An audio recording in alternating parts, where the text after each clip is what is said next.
Hello students, this is BSI academy classes. BSI academy के इस online platform पर आप सभी का स्वागत है। तो स्पेशली आप सभी लोगों की डिमांड में एक स्पेशल सीरीज जो है हम लोग डिस्कस करने जा रहे हैं, और ये चूंकि आपके एग्जाम के लिए भी बहुत ज़्यादा हेल्पफुल साबित होने वाला है, क्योंकि हम इस सीरीज में क्या स्टार्ट करने जा रहे हैं आप सभी के लिए। जितने भी जो आपके यहाँ पर यूजीसी लाइब्रेरी इंफॉर्मेशन साइंस के नेट के जो पेपर्स हुए हैं, उन क्वेश्चन पेपर्स को हम यहाँ पर यूट्यूब पर सॉल्व करने जा रहे हैं। तो हम क्या करेंगे यहाँ पर, स्मॉल स्मॉल मतलब बहुत कम टाइम आप लोगों का, जिससे टाइम भी सेव रहे। ठीक है, ज्यादा से ज्यादा यहाँ पर 20 से 25 मिनट में जितने हमारे क्वेश्चन सॉल्व हो पाते हैं, उतने हम सीरीज आपके लिए क्वेश्चंस के लिए एक रेगुलर सीरीज स्टार्ट करने जा रहे हैं। ठीक है, तो इसमें हम डे बाय डे आपके लिए जो हमारे यूजीसी लाइब्रेरी इंफॉर्मेशन साइंस, जो हमारी एनटीए के द्वारा लाइब्रेरी इंफॉर्मेशन साइंस का एग्जाम जो कंडक्ट कराया जा रहा है, वहां के जो डायरेक्टली हमारा क्वेश्चन पेपर जो आता है वो हम सॉल्व करने जा रहे हैं। ये सीरीज आप सभी लोगों के लिए बहुत बहुत ज्यादा रामबाण साबित हो सकती है। आप जो भी लोग या फिर यूजीसी नेट एग्जामिनेशन दे रहे हैं या अन्य राज्यों के लाइब्रेरी एंड इंफॉर्मेशन साइंस के सेट एग्जाम्स की अगर आप तैयारी कर रहे हैं, तो ये जो सीरीज है ना, ये आप लोगों के लिए बहुत ज्यादा रामबाण साबित हो सकती है। उसका रीजन एक ये बहुत जरूरी है। होता क्या है, जब भी आप यहां पर अन्य राज्यों के जो स्टेट एलिजिबिलिटी टेस्ट होते हैं, तो डायरेक्टली यहां पर एनटीए के द्वारा पूछे गए लाइब्रेरी एंड इंफॉर्मेशन साइंस के जो यहां पर एनटीए कंडक्ट कराती है, वहां से डायरेक्टली प्रश्न क्वेश्चन आपके जो होते हैं वो डायरेक्टली आपके एग्जाम्स में देखने को मिल जाएंगे। तो ये जो सीरीज है, ये सीरीज को आप बहुत ही ज्यादा महत्वपूर्ण समझना, क्योंकि ये सीरीज आप सभी लोगों के लिए बहुत ज्यादा इंपॉर्टेंट होने वाली है।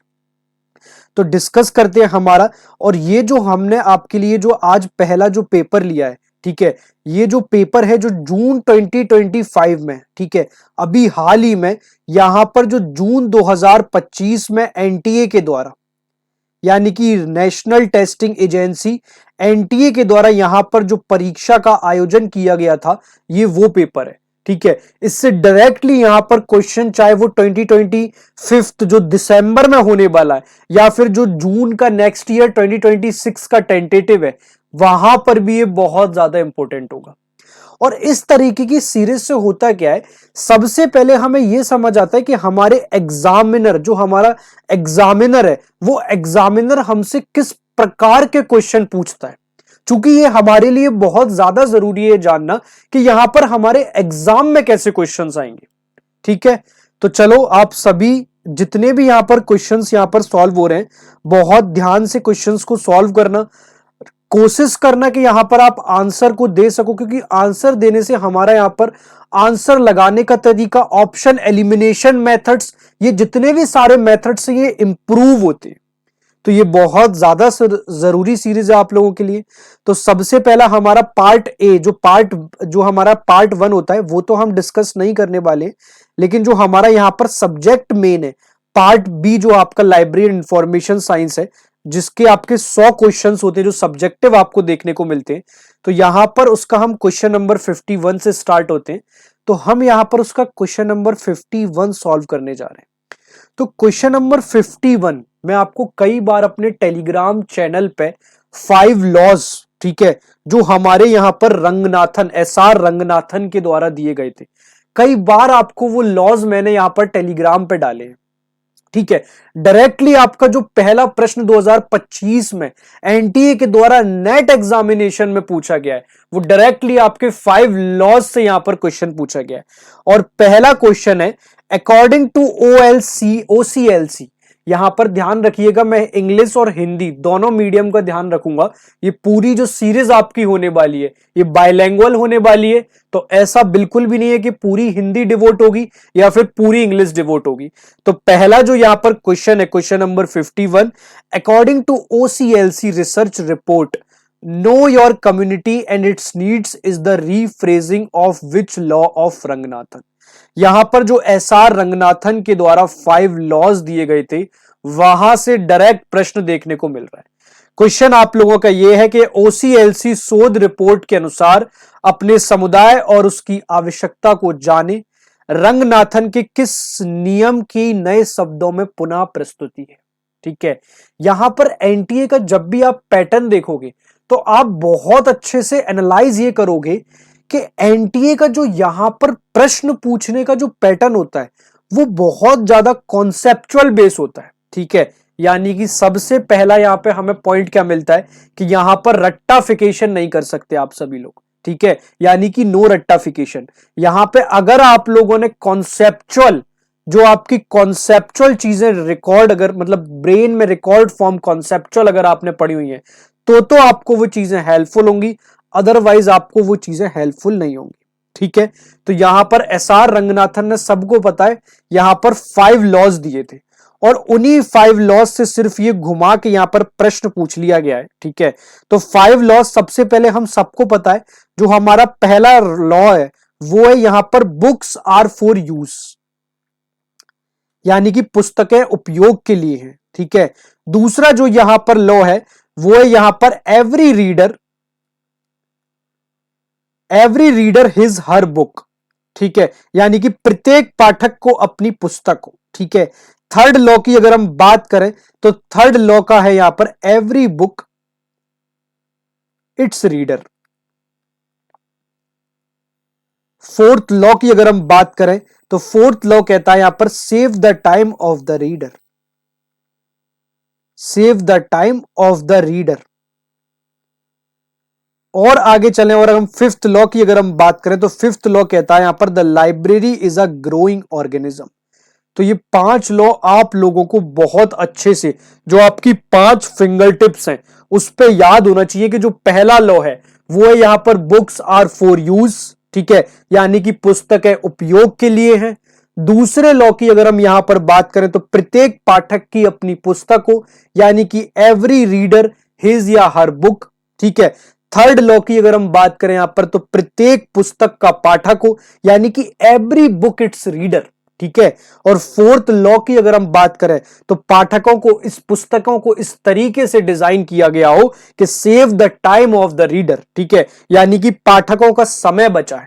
और फिफ्थ और आखिरी लॉ जो है वो है the library is a growing organism.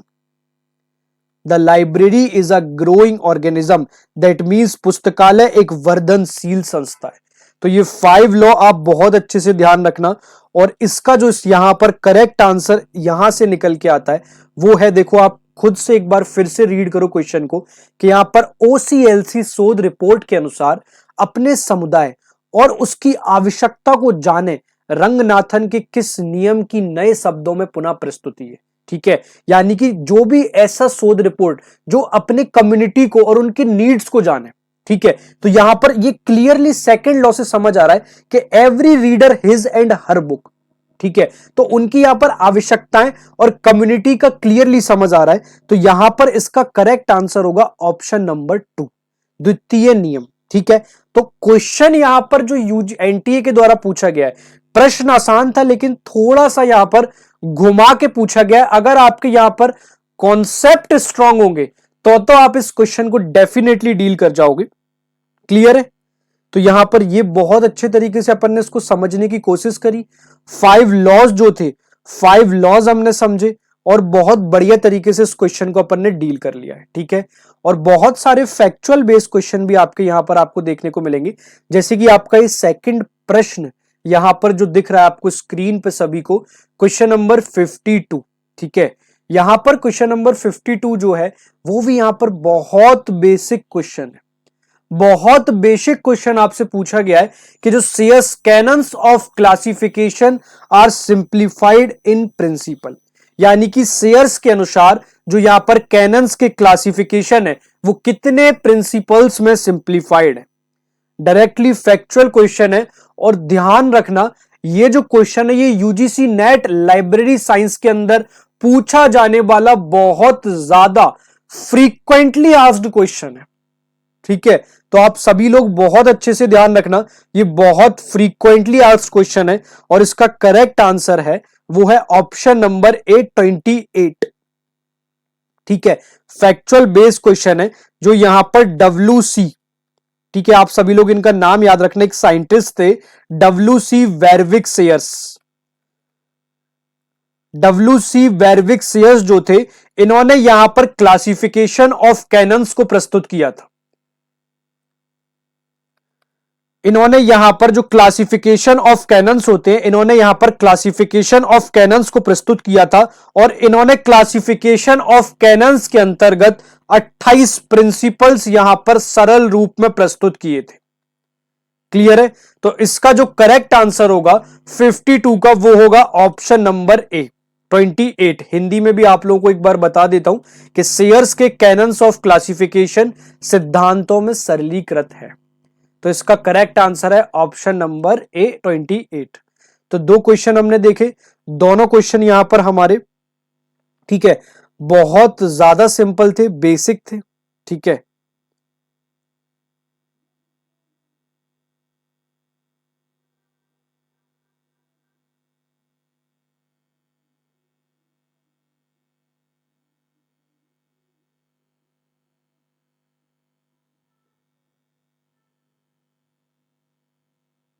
ठीक है, क्लियर है ना ये सारी चीजें?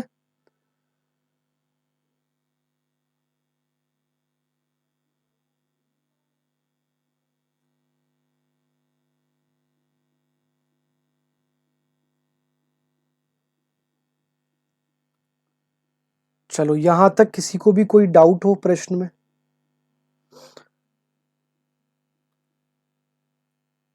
एक सेकेंड। चलो, तो हम अपना नेक्स्ट क्वेश्चन यहां पे आगे सॉल्व करेंगे।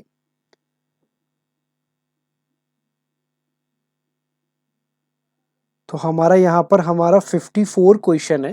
क्वेश्चन नंबर 54 है हमारा, एक ऑनलाइन सर्च, ठीक है, एक ऑनलाइन सर्च जिसमें प्राकृतिक भाषा में अभिलेखों के सभी पक्ष वांछित शब्द पदों के रूप में प्रयुक्त किए जा सकते हैं, क्या कहलाता है? एक बार मैं सभी को, आप लोगों को, और एक चीज और बताऊं, ये मैंने आपका जो यूजीसी का नेट का जो यहां पर एनटीए के द्वारा जो लाइब्रेरी इंफॉर्मेशन साइंस का जो पेपर कंडक्ट कराया है ना, डायरेक्टली यहां से मैंने वो पेपर आप लोगों के लिए उठा लिया गया, ठीक है। यहां पर नो फिल्ट्रेशन है, कुछ भी नहीं है, डायरेक्टली मैंने पेपर डाउनलोड करा और डायरेक्टली मैं आपको वो सॉल्व कराना चाह रहा हूं, क्योंकि एटलीस्ट ज्यादातर जो आपको यहां पर चीजें क्या मिलती हैं, फिल्ट्रेशन के तौर पे मिलती हैं, क्वेश्चन बनाए हुए होते हैं, लेकिन जैसे ही आप यहां पर जब एग्जाम में देने जाते हो, ये सारी चीजें वैसे तो हमारे सिलेबस में ना बहुत अच्छे से, जो हमारा कोर्स है वो आपके सिलेबस में बहुत डीपली सारी चीजें कराई गई हैं। अब यहां पर सबसे अच्छी बात क्या है, डायरेक्टली जब आपको ऐसे क्वेश्चन यहां पर देखने को मिल रहे हैं, तो आप हमेशा, क्या होता है, जो क्वेश्चन आपके एग्जाम पेपर में, एग्जाम हॉल में जब आप देखते हो, लेकिन आपको समझ आता है ये क्वेश्चन तो आ ही नहीं है, तो एग्जाम जाने से पहले आप उसी तरीके के सेम पैटर्न के अगर क्वेश्चन लगा के जाओगे, तो यहां पर वो आपको बहुत ज्यादा हेल्पफुल होने वाले हैं, ठीक है। तो यहां पर आपसे क्वेश्चन क्या पूछा गया है कि एक ऑनलाइन सर्च जिसमें प्राकृतिक भाषा में अभिलेखों के, ठीक है, एक ऐसा ऑनलाइन सर्च जिसमें जो हमारी प्राकृतिक भाषा में अभिलेखों के जितने भी पक्ष हैं, सभी पक्ष यहां पर वांछित शब्द पदों में रूप में प्रयुक्त किए जाते हैं, क्या कहलाता है? एक बार इसकी लैंग्वेज अगर टफ लग रही है तो मैं आप लोगों को इंग्लिश में ही बताता हूं। An online search in which all aspects of the records in natural language may be used as short terms is, ठीक है। तो इसका करेक्ट आंसर होगा यहां पर फ्री टेक्स्ट सर्चिंग, ठीक है। फ्री टेक्स्ट सर्चिंग में हम लोग क्या करते हैं, सबसे पहले हम फ्री टेक्स्ट सर्चिंग में ना नेचुरल लैंग्वेज का यूज करते हैं। फ्री टेक्स्ट सर्चिंग में हम यहां पर नेचुरल लैंग्वेज का यूज करते हैं, और नेचुरल लैंग्वेज के साथ साथ हम फ्री टेक्स्ट सर्चिंग में जो हमारा कंप्लीट डॉक्यूमेंट होता है, ठीक है, यहां पर जो हमारा कंप्लीट डॉक्यूमेंट जो होता है, उस कंप्लीटली डॉक्यूमेंट की सर्चिंग करते हैं, ठीक है। और इस कंप्लीट डॉक्यूमेंट की सर्चिंग करते वक्त हम यहां पर कीवर्ड्स हो गए, ठीक है, सबसे पहले हमारे यहां पर कीवर्ड्स हो गए, दूसरे हम यहां पर सेंटेंसेस हो गए, सेंटेंसेस के साथ साथ हम यहां पर पैराग्राफ्स हमारे हो गए, ठीक है, और सेंटेंस और पैराग्राफ्स, इन सारी चीजों के कीवर्ड लॉकर करने के बाद हम यहां पर फुल टेक्स्ट सर्च करते हैं, फुल टेक्स्ट सर्च करते हैं, जिसे हम यहां पर फ्री टेक्स्ट सर्चिंग कहते हैं। ठीक है, क्लियर है? तो इसका आंसर भी हमने बहुत अच्छे से समझ लिया है कि यहां पर इसका आंसर क्या होने वाला है। ठीक है, चलो बढ़िया तरीके से नेक्स्ट क्वेश्चन पे चलते हैं। होपफुली उम्मीद करता हूं कि आप लोगों को सभी को बहुत अच्छे से समझ आ रहा होगा, और अगर समझ आ रहा है तो प्लीज इस सेशन को लाइक एंड शेयर जरूर करना। ठीक है, तो नेक्स्ट क्वेश्चन है, सबसे पहले हम हिंदी में रीड करेंगे, उसके बाद हम इंग्लिश में चलेंगे। ठीक है, तो नेक्स्ट क्वेश्चन जो हमारा यहां पर होने वाला है वो है हमारा यहां पर क्वेश्चन नंबर 55। ठीक है, चलते चलते हम यहां पर 4 क्वेश्चन सॉल्व कर ले गए, पता ही नहीं चला। बहुत ही इंटरेस्टिंग वे में हम चीजों को देख रहे हैं, डिटेल देख रहे हैं कि एक ही ऑप्शन से, ठीक है, एक क्वेश्चन से हमारा यहां पर डिटेल्ड कितनी मिल रही है, वो डिटेल्ड का भी हम ध्यान रख रहे हैं। तो क्वेश्चन नंबर 55 है हमारा यहां पर, सूचना पुनर्प्राप्ति प्रणाली के मूल्यांकन से संबंध यहां पर क्रेनफील्ड परीक्षण किसके निर्देशन से किया गया था। ठीक है, इंटरेस्टिंग क्वेश्चन है। ठीक है, बहुत इंटरेस्टिंग क्वेश्चन है, और होपफुली जो मैंने आपको यहां पर अपनी स्ट्रेटजी, जितना भी आप सभी लोगों का यहां पर दिसंबर में, ठीक है, जो यहां पर एनटीए के द्वारा शेड्यूल यहां पर दिया गया है 31 से लेके जो यहां पर आपके 7 तारीख तक, 7 जनवरी तक, 31 दिसंबर से 7 जनवरी तक जो यहां पर आपके एनटीए के द्वारा अलग अलग यहां पर पूरा शेड्यूल जो प्रस्तुत किया गया है, आपने मेरी लाइब्रेरी इंफॉर्मेशन साइंस की वो स्ट्रेटजी भी देख ली होगी। ठीक है, वो स्ट्रेटजी आप सभी लोगों के लिए एक तरीके से जड़ी बूटी साबित होने का काम कर सकती है। ठीक है, तो उस स्ट्रेटजी को आप लोग जरूर देख लेना, क्योंकि अगर कम समय है तो आप लोग ये बिल्कुल मत समझना कि हमारे पास यहां पर समय कम है, पर्याप्त समय है। वो कम समय भी हमारे लिए यहां पर सच में रामबाण तरीके से साबित हो सकता है। तो क्वेश्चन नंबर 55 हम डिस्कस कर रहे थे, तो क्वेश्चन नंबर 55 है हमारा दोस्तों, the Cranfield test associated with evaluation of information retrieval system was carried under the direction of। ठीक है, जो हमारा सूचना पुनर्प्राप्ति है, ठीक है, जो हमारा इंफॉर्मेशन रिट्राइवल सिस्टम है, ठीक है, उस इंफॉर्मेशन रिट्राइवल सिस्टम के मूल्यांकन का जो आधार है, ठीक है, जो मूल्यांकन का आधार है, जो प्रिसाइजन है, जो उसका रिकॉल कॉन्सेप्ट है, वो यहां पर किसने दिया था। इतना सिंपल आपसे यहां पर क्वेश्चन पूछा गया है। ठीक है, तो आप सभी लोगों को इसका आंसर बहुत बढ़िया तरीके से पता है। जो यहां पर हमारे CW क्लेवर्डन जो थे, इन्होंने यहां पर Cranfield test associated with the evaluation of information retrieval system के बारे में बात की गई थी। ठीक है, क्लियर है? तो यहां पर बहुत अच्छे से आप लोग ध्यान रखना कि सबसे पहले यहां पर ध्यान रखने योग्य बात यह है कि जो हमारा यहां पर इंफॉर्मेशन, ठीक है, इंफॉर्मेशन रिट्राइवल सिस्टम जो है was carried under the direction of, तो ध्यान रखना, was carried under the direction of यहां पर CW क्लेवर्डन, और उससे साथ साथ ये याद रखना कि ये जो एसोसिएटेड है इवैल्यूएशन का, इसे हम क्रेनफील्ड टेस्ट के नाम से भी जानते हैं। क्लियर? चलो, तो हम बढ़िया तरीके से नेक्स्ट क्वेश्चन नंबर 55 हम यहां पर डिस्कस कर चुके हैं, 56 हम डिस्कस करेंगे। ठीक है, 56 थोड़ा सा यहां पर घुमाया हुआ क्वेश्चन है। ठीक है, यहां पर 56 जो आपसे क्वेश्चन पूछा गया है, इसको थोड़ा सा यहां पर घुमाया हुआ है एनटीए ने, क्योंकि मैंने आपको पहले भी बताया कि यहां पर जो एनटीए के द्वारा जितने भी आपके यहां पर प्रश्न पूछे गए वो कॉन्सेप्चुअल बेस्ड क्वेश्चन है। ठीक है, अगर आपका यहां पर कॉन्सेप्ट क्लियर होगा तो आपका डेफिनेटली बहुत अच्छे से आपके सारे एग्जाम्स के जितने भी आपके क्वेश्चंस हैं वो बहुत अच्छे से बनेंगे।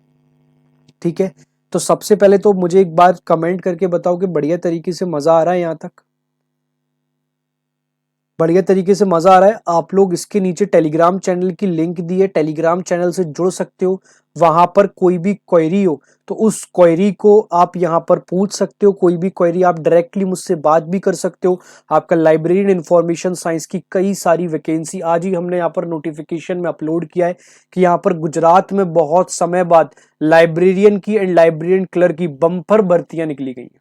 ठीक है, तो छोटी छोटी सूचना जितने भी पूरे भारत में लाइब्रेरी इंफॉर्मेशन साइंस से रिलेटेड है, वो सारी की सारी जानकारी आपको उस चैनल के माध्यम से, उस टेलीग्राम चैनल पे सारी चीजें अपलोड कर दी जाती हैं। और इसके साथ साथ वहां पर डेली पोल क्वेश्चन, ठीक है, जो डेली एमसीक्यू क्वेश्चन अपलोड किए जाते हैं, जो आगामी भर्तियां जितनी भी यहां पर लाइब्रेरियन से संबंधित है, जैसे कि हमारा ईएमआरएस हो गया, केवीएस हो गया, एनवीएस हो गया, या अन्य जितनी भी यहां पर भर्तियां हैं जो लाइब्रेरियन फील्ड से संबंधित है, वहां पर उन सारे के सारे एग्जाम से रिलेटेड क्वेश्चन पोल आपको डाले जाते हैं।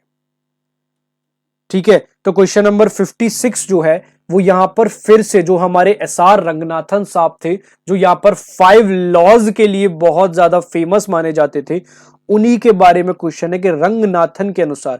तो देखो इस चीज से हमें एक चीज क्या समझ आया कि देखो कहीं ना कहीं यहां पर जो फेमस साइंटिस्ट है लाइब्रेरियन के, जिन्हें फादर भी कहा जाता है, एसआर रंगनाथन, वहां से क्वेश्चन पूछे जा रहे हैं।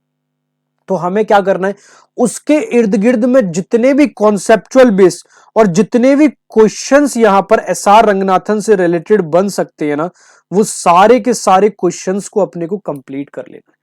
क्योंकि एग्जाम का पैटर्न को जानना बहुत जरूरी है अगर बाबू भैया एग्जाम को क्रैक करना है तो।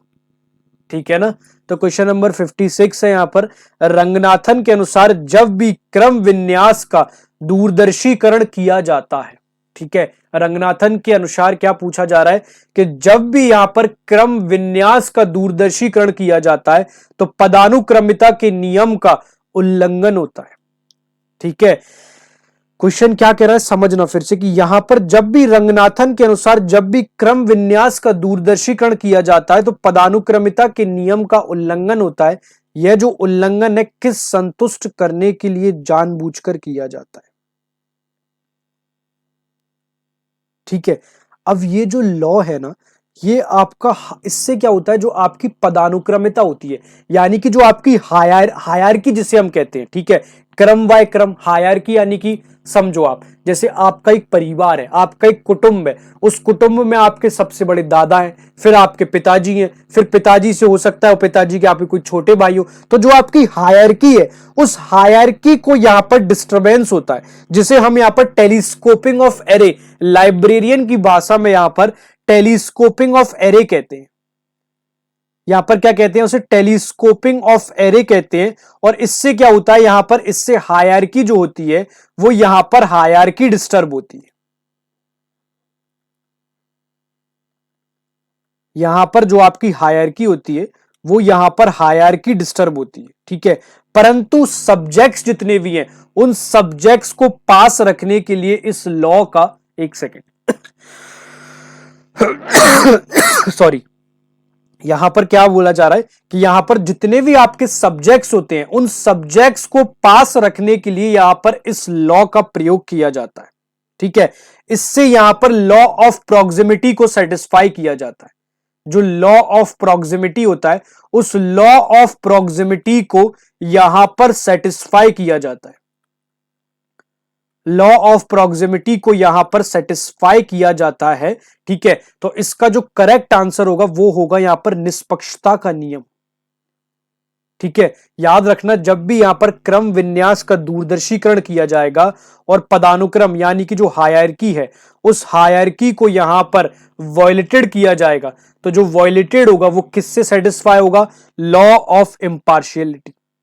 क्योंकि जो आपकी हायरार्की थी, जो आपकी कुटुंब की हायरार्की थी, यानी कि जो दादा थे, उसके बाद जो आपके पिताजी थे, फिर मैंने आपको बताया कि पिताजी से आपके उसके बाद आपके बड़े भाई, पिताजी के बड़े भाई होंगे, तो उस हायरार्की को यहां पर डिस्टरबेंस किया जाता है। और उस हायरार्की को डिस्टरबेंस यहां पर उन सब्जेक्ट्स को नियर बाय या फिर सब्जेक्ट्स को पास रखने के लिए किया जाता है, जिससे जो लॉ ऑफ प्रॉक्सिमिटी का सिद्धांत होता है, यानी कि जो लॉ ऑफ प्रॉक्सिमिटी का प्रिंसिपल होता है, उस प्रिंसिपल को यहां पर सेटिस्फाई के लिए किया जाता है, जिसे हम टेलीस्कोपिंग ऑफ एरे भी कहते हैं। ठीक है, यहां पर प्रश्न में पूछा भी गया है, wherever telescoping of array is done. ठीक है, तो ये जो वायलेशन है, ठीक है, यहां पर ये जो वायलेशन किया जा रहा है, is deliberately done to satisfy the law of impartiality, इसका करेक्ट आंसर होगा। ठीक है, चलो अब अपन नेक्स्ट क्वेश्चन डिस्कस करेंगे। 57 क्वेश्चन पे चलते हैं। 57। हम सिर्फ 10-10, 15-15 क्वेश्चन छोटी छोटी सीरीज लेके आएंगे। अगर हमने 3 से 4 वर्ष के भी 15 दिन में भी पूरे लाइब्रेरी इंफॉर्मेशन साइंस के एनटीए के द्वारा जितने भी यहां पर परीक्षा लाइब्रेरी इंफॉर्मेशन साइंस के इर्द गिर्द आयोजित की गई हैं, अगर वो हमने पिछले 4 से 5 दिन में भी क्लियर कर ली ना, पिछली 10 से 15 दिन में सॉरी, तो आप ये समझना कि पूरे पेपर का जो पैटर्न का निचोड़ सार जो मिलने वाला है वो सार आपको कंप्लीटली यहां पर मिल जाएगा। ठीक है, तो ये तो आसान सा क्वेश्चन है। ठीक है, यहां पर क्वेश्चन आपसे पूछा गया है कि प्राथमिक साहित्य का छद्म विरूपण करने, ठीक है, प्राथमिक साहित्य का छद्म विरूपण करने, पुनः पैकेज करने और संक्षेपण की प्रक्रिया जो कि द्वितीयक शोध पत्रिकाओं के निर्माण में परिणत होती है, उसको यहां पर क्या कहा जाता है। ठीक है, यहां पर क्वेश्चन क्या पूछा जा रहा है, तो क्वेश्चन 57 हम देख रहे हैं, the process of surrogating, repackaging and compaction of the primary literature that results in creation of secondary journals is. ठीक है, अब हम सबसे पहले इसको समझने के लिए सेकेंडरी जर्नल्स या सेकेंडरी सोर्सेस को समझना बहुत जरूरी है। तो सबसे पहले हम यहां पर सेकेंडरी जो सोर्सेज है, उन सेकेंडरी सोर्सेज या सेकेंडरी जर्नल्स को समझ लेते हैं। ठीक है, तो हम सबसे पहले अगर सेकेंडरी सोर्सेज को बात करें तो सेकेंडरी सोर्सिंग जो होते हैं उन्हें हम यहां पर एब्स्ट्रैक्टिंग एंड इंडेक्सिंग जर्नल्स कहते हैं। सेकेंडरी सोर्सेज को जो हम कहते हैं यहां पर वो कहते हैं हम abstracting and indexing journals. Abstracting and indexing जो जर्नल्स है वो हम यहां पर सेकेंडरी सोर्सेज को कहते हैं। इसके एग्जांपल भी मैं आप लोगों को बता देता हूं। इसके एग्जांपल सबसे पहला हम देखने को मिलता है हमारा chemical abstracts,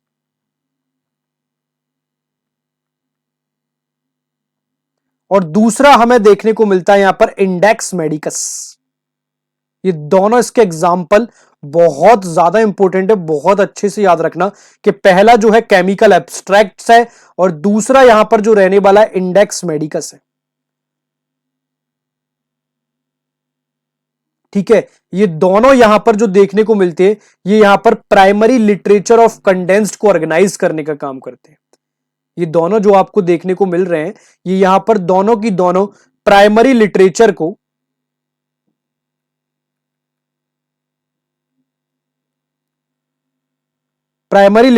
condensed and organised करने का काम करते हैं।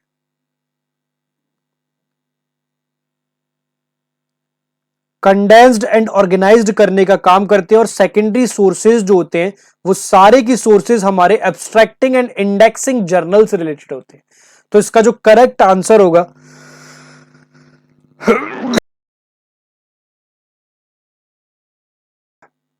तो यहां पर जो इसका करेक्ट आंसर होने वाला है वो होने वाला है यहां पर option number 4, एब्स्ट्रैक्टिंग and indexing periodical. ठीक है, तो बहुत अच्छे से यहां पर हमने सेकेंडरी सोर्सेज समझा, वो सेकेंडरी सोर्सेज भी आप सभी लोगों को समझ आया होगा।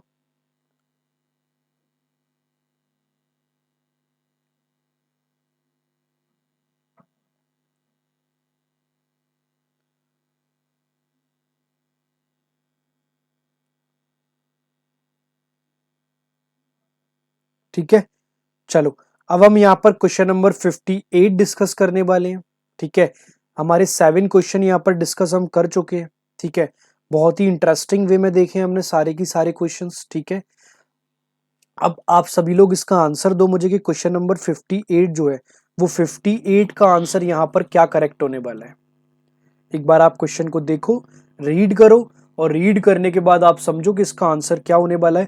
क्वेश्चन में आप लोगों को यहां पर पढ़ के बता देता हूं कि यहां पर जो पुले का इंडेक्स है, Poole index to periodical literature was brought out by, directly यहां पर क्वेश्चन आपसे पूछा गया है कि जो यहां पर पुले का इंडेक्स टू पीरियोडिकल लिटरेचर है वो यहां पर किसके द्वारा प्रकाशित किया गया था। मैंने आपको हिंदी में बता दिया कि यहां पर क्वेश्चन बहुत आसान है कि यहां पर जो पुले का इंडेक्स है, जो पेरियोडिकल लिटरेचर है, वो यहां पर किसके द्वारा प्रकाशित किया गया था। तो आप सभी लोगों को मैं इसका आंसर दे देता हूं। इसका जो करेक्ट आंसर है वो है यहां पर विलियम फ्रेडरिक। ठीक है, यहां पर विलियम फ्रेडरिक इसका करेक्ट आंसर होगा। जो विलियम फ्रेडरिक थे दोस्तों, वो बहुत अच्छे से आप लोग याद रखना, विलियम फ्रेडरिक यहां पर अमेरिकी पुस्तकालय के अध्यक्ष थे।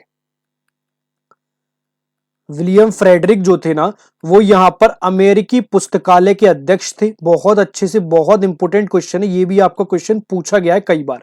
वो यहां पर अमेरिकी पुस्तकालय के अध्यक्ष थे। उन्होंने 1848 में, कब, तो याद रखना बहुत अच्छे से कि उन्होंने यहां पर 1848 में पुले इंडेक्स, ठीक है, जो आपका यहां पर पुले इंडेक्स है, उन्होंने 1848 में जो आपका यहां पर पुले इंडेक्स है, उसका जो पेरियोडिकल लिटरेचर है, उसका प्रकाशन शुरू किया गया था।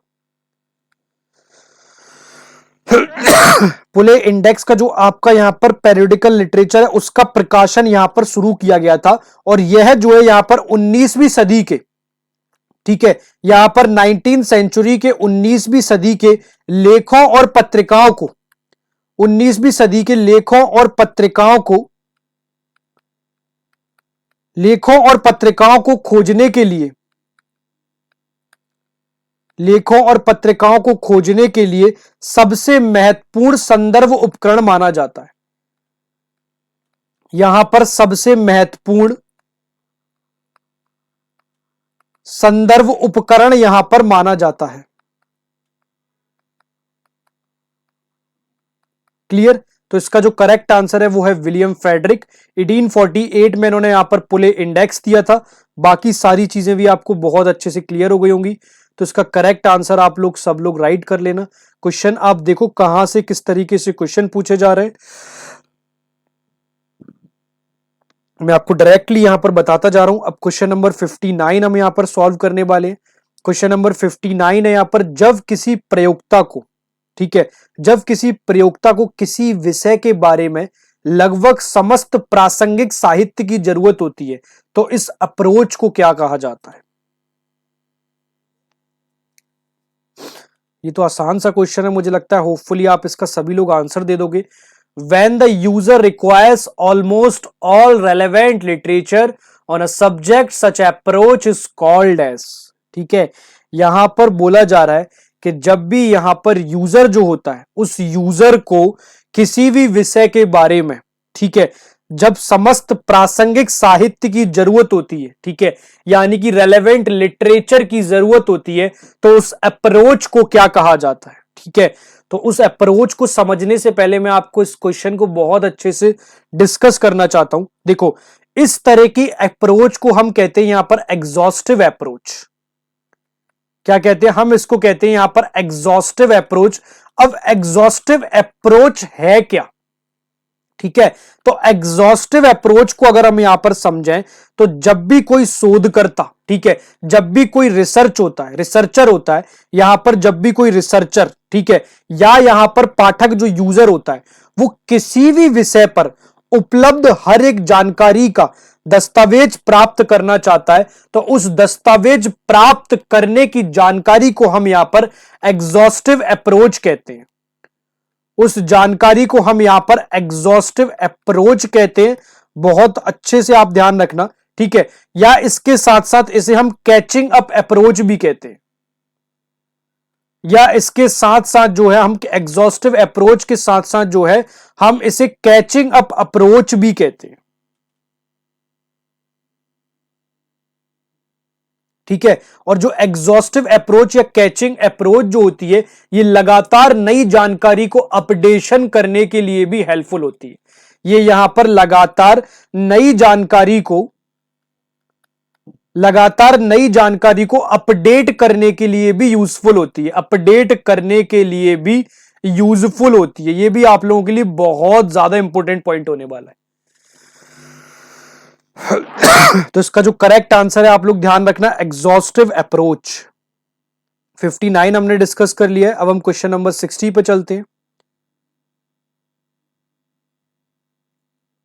ये क्वेश्चन तो मैंने आपको इससे पहले भी, जो आपका ये क्वेश्चन आया हुआ है, इस क्वेश्चन को मैंने अपने क्वेश्चन आंसर्स की सीरीज में पहले भी डिस्कस कर चुका हूं, पहले भी सॉल्व कर चुका हूं। इवन आपको ये क्वेश्चन डायरेक्टली मेरे कराए हुए क्वेश्चन से मिल जाएगा। क्वेश्चन है आपका, which of the following organization I think हमने ये यूट्यूब पे भी डाला था, अगर यूट्यूब नहीं तो मैं याद नहीं कर पा रहा हूँ, लेकिन ये क्वेश्चन मैंने सॉल्व कराया है। या तो ये क्वेश्चन मैंने यूट्यूब पे सॉल्व कराया या फिर हमने जो ऐसे अपने जो पेड कोर्सेज वाले जो स्टूडेंट्स हैं उसमें सॉल्व कराया है। ठीक है, तो क्वेश्चन हम डिस्कस करते, which of the following organization has introduce the concept of sister libraries for children and young adult reading. ठीक है, क्वेश्चन यहां पर कहा जा रहा है कि निम्नलिखित में से किस संगठन ने बच्चे और युवा को पढ़ने के लिए सिस्टर पुस्तकालयों की संकल्पना शुरू करी थी। ठीक है, तो डायरेक्ट क्वेश्चन पूछा गया है, इसका करेक्ट आंसर होगा यहां पर आईएफएलए। आईएफएलए यानी कि international federation of librarian association.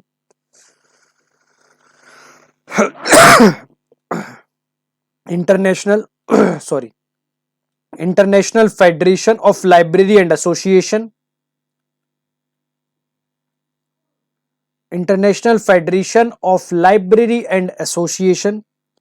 ठीक है, यानी कि आईएफएलए ने सिस्टर लाइब्रेरीज कॉन्सेप्ट की स्टार्टिंग करी थी। यहां पर सिस्टर लाइब्रेरीज कॉन्सेप्ट की स्टार्टिंग की थी, और इस कॉन्सेप्ट में यहां पर ये कॉन्सेप्ट सिस्टर लाइब्रेरीज का मेनली आईएफएलए के द्वारा इसलिए स्टार्टिंग किया गया था ताकि जितने भी यहां पर विभिन्न या अन्य देशों के यानी कि कंट्रीज के, जितने भी यहां पर कंट्रीज की बात की जा रही है, ध्यान रखना, जितने भी यहां पर अन्य देशों के पुस्तकालय हैं, वो लाइब्रेरीज हैं, अन्य देशों की या अन्य कंट्रीज की जितने भी लाइब्रेरीज हैं वो यहां पर आपस में कनेक्ट हो सके, इंटरकनेक्ट हो सके।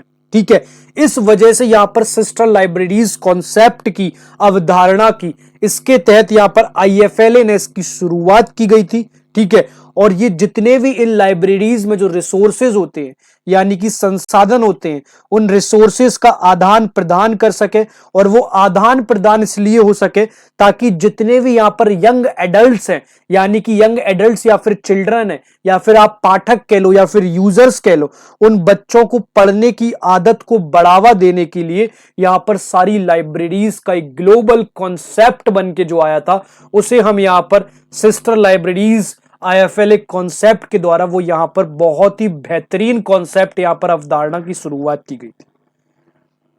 ठीक है, तो समझ आ गया होगा निम्नलिखित में से किस संगठन ने बच्चे और युवा वयस्कों को पढ़ने के लिए सिस्टर पुस्तकालयों की यहां पर संकल्पना की शुरुआत की गई थी। बहुत ही बढ़िया प्रश्न है, अच्छा क्वेश्चन पूछा गया है। ठीक है, चलो हम नेक्स्ट क्वेश्चन पे चलते हैं, क्वेश्चन नंबर 61 पे चलते हैं। तो क्वेश्चन नंबर 61 है हमारा यहां पर, a characteristic in which information tends to leak, the more it leaks the more we have is। ठीक है, देखो हमारे 10 क्वेश्चन कितने जल्दी यहां पर सॉल्व हो गए और बहुत ही डिटेल्ड और बहुत ही कॉन्सेप्चुअल वे में हमने यहां पर सॉल्व करे। ठीक है, तो आपका जो यहां पर 61 क्वेश्चन है वो कह रहा है कि यहां पर ऐसा अभिलक्षण जिसमें सूचना लीक होने की प्रवृत्ति होती है, A characteristic in which information tends to leak, जिसमें सूचना लीक होने की प्रवृत्ति होती है तथा जितनी यह लीक होती है उतनी ही ज्यादा हमारे पास होती है।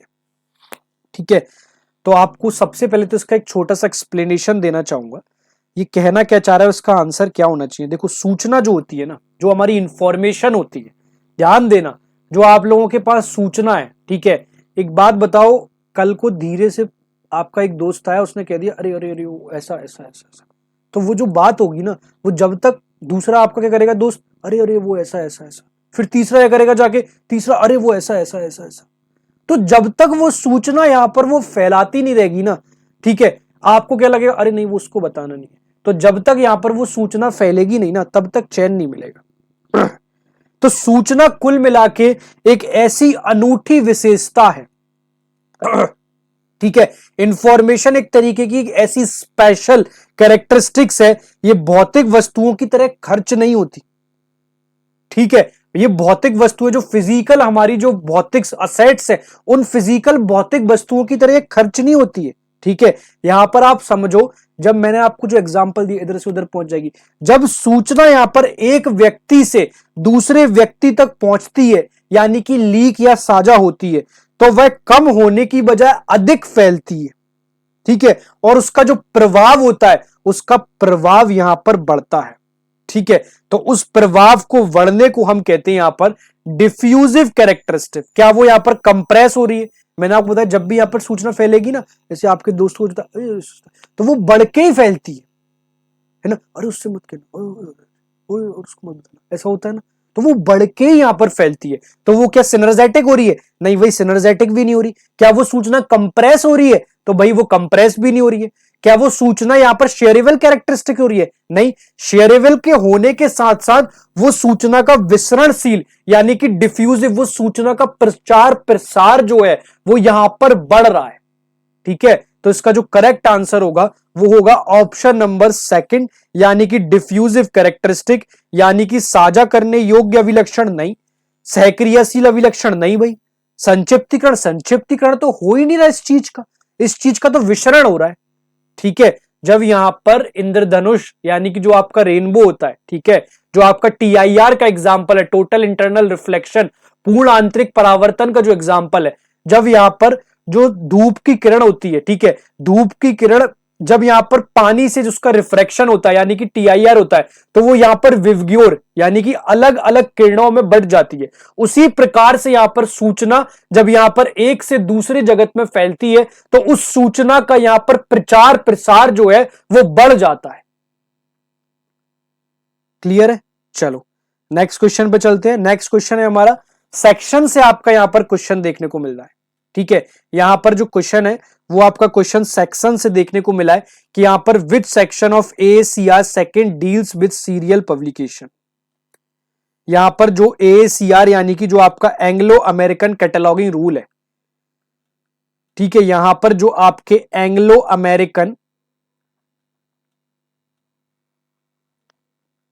अमेरिकन जो आपके कैटलॉगिंग रूल्स है, उस चैप्टर में देखो 12 सीरियल्स है। सबसे पहले 12 सीरियल्स, उन 12 सीरियल्स में अलग अलग कैटलॉगिंग है।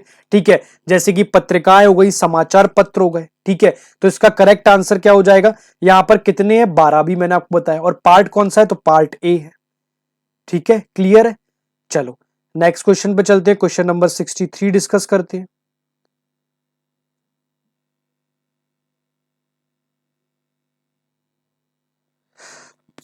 क्वेश्चन नंबर 63 है कि विच Z39.50 protocol component ensures that searching and retrieval of bibliographic records. क्या कहना चाह रहे हैं क्वेश्चन कि यहां पर कौन सा प्रोटोकॉल अवयव ग्रंथ सूचीपरक अभिलेखों यानी कि बिब्लियोग्राफिक रिकॉर्ड्स की खोज और यहां पर पुनर्प्राप्ति को सुनिश्चित करता है। ठीक है, जो यहां पर Z39.50 प्रोटोकॉल है, जो यहां पर Z39.50 प्रोटोकॉल है, यह एक अंतरराष्ट्रीय इंटरनेशनल मानक संचार प्रोटोकॉल है। यह क्या है? ये यहां पर अंतरराष्ट्रीय मानक संचार प्रोटोकॉल है।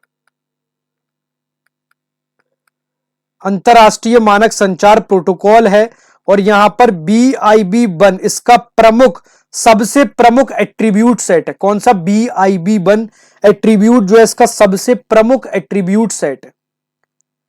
और इस एट्रीब्यूट सेट के अंतर्गत इसका जो उपयोग है, विभिन्न डेटाबेस, जो अलग अलग डेटाबेस है उनके बीच यहां पर सर्च क्वेरी, याद रखना, उन डेटाबेस के मध्य यहां पर सर्च क्वेरी भेजने, उस सर्च क्वेरी को सेंड करने और इसके साथ साथ उस सर्च क्वेरी को भेजने के साथ साथ यहां पर प्राप्त करने के लिए इसका प्रयोग यहां पर किया जाता है। तो इसका जो करेक्ट आंसर है मेरे प्यारे दोस्तों, ठीक है, इसका करेक्ट आंसर है BIB1 एट्रीब्यूट सेट।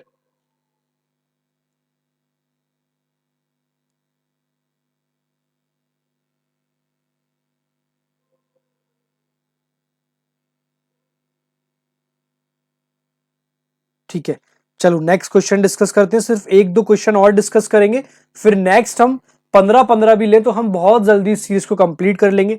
या धीरे धीरे आपके अगर रिस्पॉन्सिव बहुत बढ़िया होगा, आप सभी लोग इसी तरीके से प्यार दिखाते रहेंगे, तो हम इस सीरीज को और ज्यादा लंबा भी कर लेंगे। ठीक है, क्वेश्चन नंबर 64 आप सभी देखो कि which of the following best describes the primary objective of the modern MARC initiative as presented by the library of Congress. ठीक है, यानी कि लाइब्रेरी ऑफ कांग्रेस बहुत इंपॉर्टेंट है। लाइब्रेरी ऑफ कांग्रेस द्वारा प्रस्तुत आधुनिक मार्ग पहल का उद्देश्य यहां पर सबसे पहले प्राथमिक उद्देश्य क्या है? देखो, मैं आपको सबसे पहले लाइब्रेरी ऑफ कांग्रेस का जो मार्ग का बायोफ्रेम है, ठीक है, वो जो उद्देश्य है उस उद्देश्य को बताता हूं, फिर सभी लोग आप इसका आंसर करेक्ट आंसर दोगे।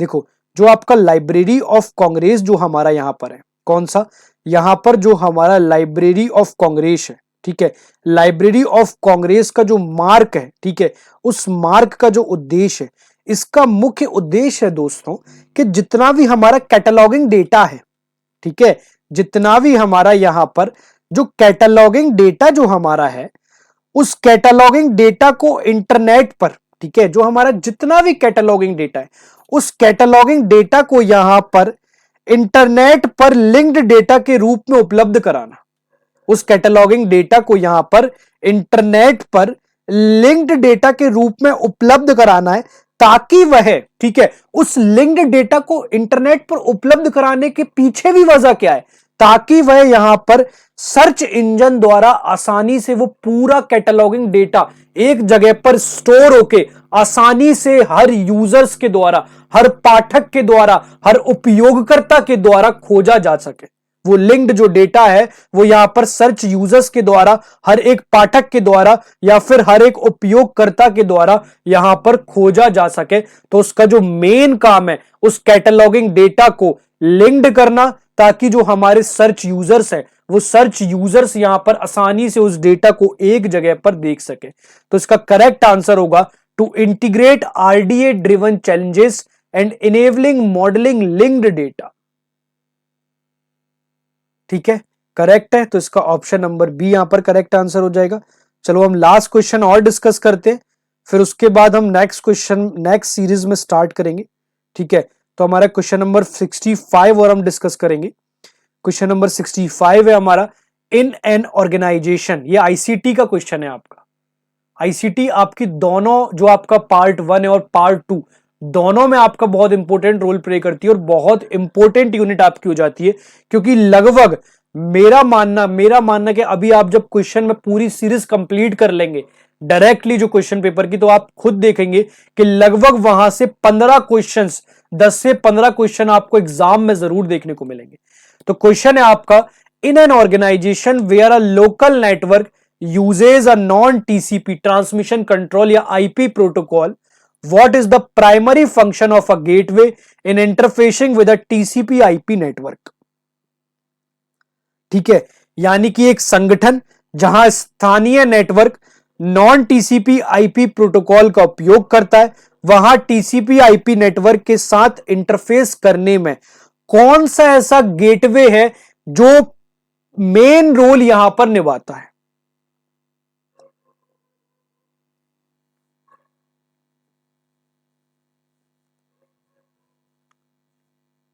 ठीक है, एक बार हिंदी मीडियम वालों को भी बता देते हैं।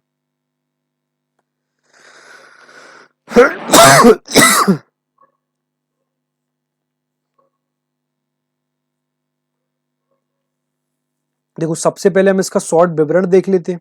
इसका शॉर्ट विवरण देखते हैं, जो गेटवे और प्रोटोकॉल होता क्या है।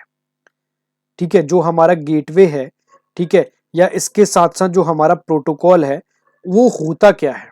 ठीक है, तो सबसे पहले यहां पर जब दो अलग अलग नियम यानी कि प्रोटोकॉल, यानी कि जब दो अलग अलग प्रोटोकॉल्स वाले लोग या फिर जब दो अलग अलग नियम वाले लोग या नियम वाले लोगों की जगह हम इसे नेटवर्क शब्द दे दें, तो यहां पर जब दो अलग अलग प्रोटोकॉल या नेटवर्क वाले लोग आपस में जुड़ते हैं, तो जो गेटवे होता है वो गेटवे यहां पर एक अनुवादक यानी कि ट्रांसलेटर के रूप में काम करता है, ताकि यहां पर नॉन टीसीपी आईपी डेटा को, जो टीसीपी आईपी नेटवर्क होता है, वो नेटवर्क यहां पर उस डेटा को समझ सके। ठीक है, तो उसका अनुवादन करने का जो काम करता है, यानी कि to act as an interface between both the protocols. ठीक है, तो इसका जो करेक्ट आंसर हो जाएगा वो हो जाएगा ऑप्शन नंबर 2, यानी कि दोनों प्रोटोकॉल्स के बीच यहां पर इंटरफेस के रूप में जो काम करता है वो यहां पर गेटवे के द्वारा किया जाता है।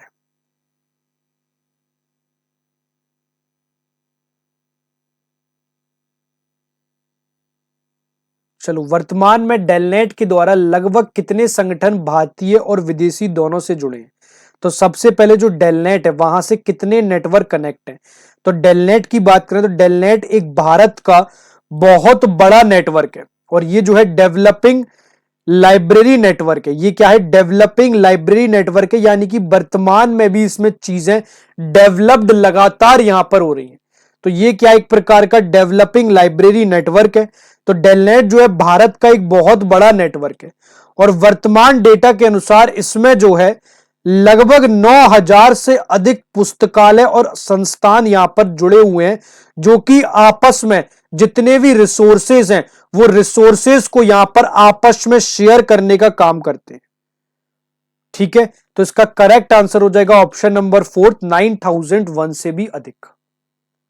ठीक है, तो आज की क्वेश्चन आंसर्स की जो सीरीज जो डायरेक्टली हम यहां पर आप सभी लोगों के लिए जो डायरेक्टली यूजीसी नेट के द्वारा जो एग्जाम कंडक्ट कराए उस क्वेश्चन आंसर्स की जो सीरीज हमने स्टार्ट करी आप लोगों के लिए, हमने उसके 16 क्वेश्चन यहां पर बहुत बढ़िया तरीके से सॉल्व कर लिए।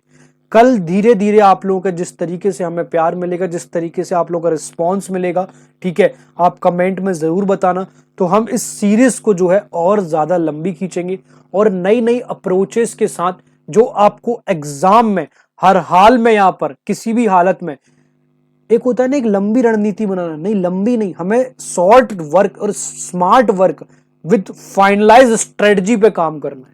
ठीक है, तो एक सही दिशा में क्या स्ट्रेटजी आप लोगों के लिए हो सकती है? एक ही बार में हमें यहां पर नेट और जीआरएफ जैसे एग्जाम क्लियर करने, ये नहीं कि हम हर 6-6 महीने बाद बढ़ाते चलें। तो क्या सही स्ट्रेटजी हो सकती है, वो सारी चीजें हम आप लोगों के लिए यूट्यूब पे भी धीरे धीरे करके वो डेटा आपको सारा देना चालू करेंगे। ठीक है, चलो, तो thanks a lot for all of you. ठीक है, बीएसआई एकेडमी से आप सभी लोगों का धन्यवाद। जैसा भी आप लोगों को ये सीरीज लगे आप जरूर यहाँ पर कमेंट करके बताइएगा। Thanks you all of you, bye bye, take care.